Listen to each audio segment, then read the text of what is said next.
સમગ્ર દેશમાં વોટ ચોરીના મુદ્દો ચર્ચાનો વિષય બન્યો છે. કોંગ્રેસના રાષ્ટ્રીય અધ્યક્ષ અને સાંસદ વિરોધ પક્ષના નેતા રાહુલ ગાંધીએ પુરાવા સાથે આ બાબત રજૂ કરી છે. તો વોટ ચોરી ભારતીય બંધારણ અને લોકશાહીને નુકસાન કરનારી બાબત હોવાથી આ બાબતને દેશના તમામ બુદ્ધિજીવીઓનું પણ સમર્થન મળી રહ્યું છે.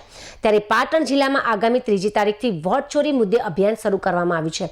ત્યારે વોટ ચોરી મુદ્દે પાટણ જિલ્લાના વિવિધ તાલુકા મથકોએ સહી ઝુંબેશ સહિત અન્ય કાર્યક્રમો થકી લોકોને જાગૃત કરવાના પ્રયાસો હાથ ધરવામાં આવી રહ્યા છે. ત્યારે આજરોજ પાટણ શહેરના બગવાડા દરવાજા ખાતે વોટ ચોર ગાદી છોડ, મારો મત મારો અધિકારના બેનર હેઠળ સહી ઝુંબેશ કાર્યક્રમ હાથ ધરવામાં આવ્યો હતો. તો આ કાર્યક્રમમાં ઉત્તર ઝોન પ્રભારી સુભાષિની યાદવ, પાટણના ધારાસભ્ય કિરીટભાઈ પટેલ, સિદ્ધપુરના પૂર્વ ધારાસભ્ય ચંદનજી ઠાકોર, જિલ્લા પ્રમુખ, શહેર પ્રમુખ, વોર્ડ નંબર 10ના કોર્પોરેટર સમીમબાનુ સુમરા, ફુલેશ દેસાઈ તેમજ સહિતના આગેવાનો, કાર્યકરો અને હોદ્દેદારોની ઉપસ્થિતિમાં સહી ઝુંબેશનો કાર્યક્રમ યોજાયો હતો. તો રેલી સ્વરૂપે બંધારણના ઘડવૈયા ડોક્ટર બાબા સાહેબ આંબેડકર અને સરદાર વલ્લભભાઈ પટેલની પ્રતિમાને પુષ્પાંજલિ અર્પણ કરવામાં આવી હતી.